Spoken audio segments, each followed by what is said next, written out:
Hi! So today I am going to be reading chapter 6 of Frindle to you. It is called The Big Idea. 3 things happened later that same afternoon. Nick and Janet Fisk had missed the bus because of a school newspaper meeting, so they walked home together. They were seeing who could walk along the curb without falling. It took a lot of concentration, and when Janet stepped off into the street, Nick said, "That's 3 points for me."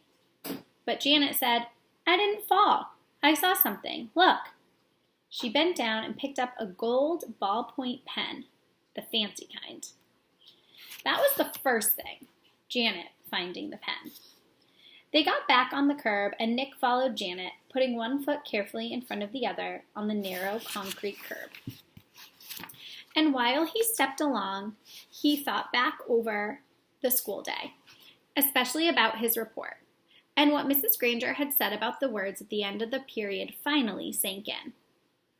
That was the second thing, understanding what Mrs. Granger had said. She had said, "Who says dog means dog? You do, Nicholas." "You do, Nicholas," he repeated to himself. "I do," Nick thought, still putting one foot in front of the other, following Janet. What does that mean? And then Nick remembered something. When he was about 2 years old, his mom had bought him one of those unbreakable cassette players and a bunch of sing-along tapes. He had loved them, and he played with them over and over and over and over. He would carry the tape and the player to his mother or his big brother or his father and bang them together and say, "Guagala, guagala, guagala," until someone put the cassette in the machine and turned it on. And for 3 years, whenever he said guagala, his family knew that he wanted to hear those pretty sounds made with voices and instruments. Then, when Nick went to preschool, he learned that if he wanted his teacher and the other kids to understand him, he had to use the word music.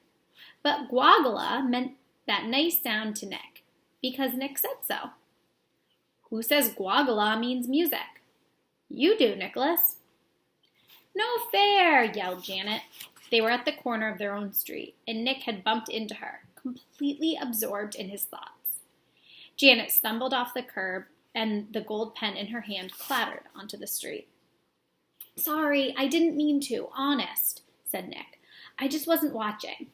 Here." Nick stooped over and picked up the pen and held it out to her. "Here's your..." And that's when the third thing happened. Nick didn't say pen.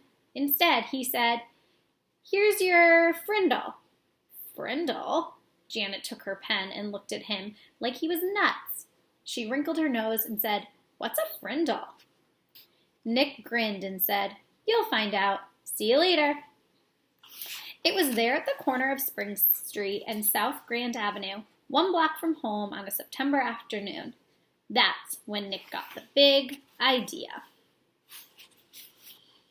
And by the time he had run down the street and up the steps and through the door and upstairs to his room, it wasn't just a big idea. It was a plan, a whole plan, just begging for Nick to put it into action. And action was Nick's middle name.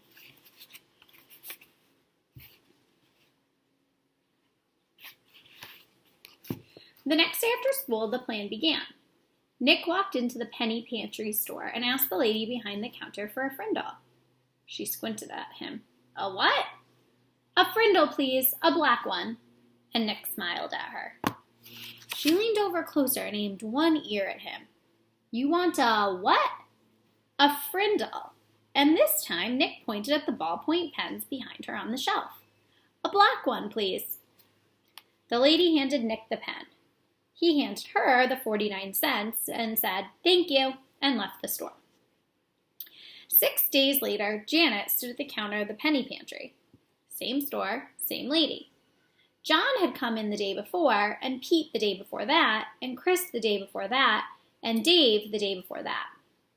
Janet was the 5th kid that Nick had sent there to ask that woman for a Frindle. And when she asked, the lady reached right for the pens and said, "Blue or black?"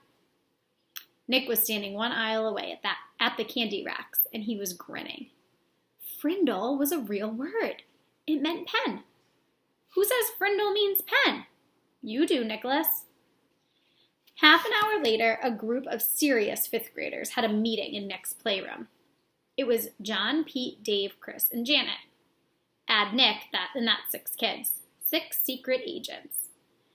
They held up their right hands and read the oath Nick had written out. From this day on and forever, I will never use the word pen again.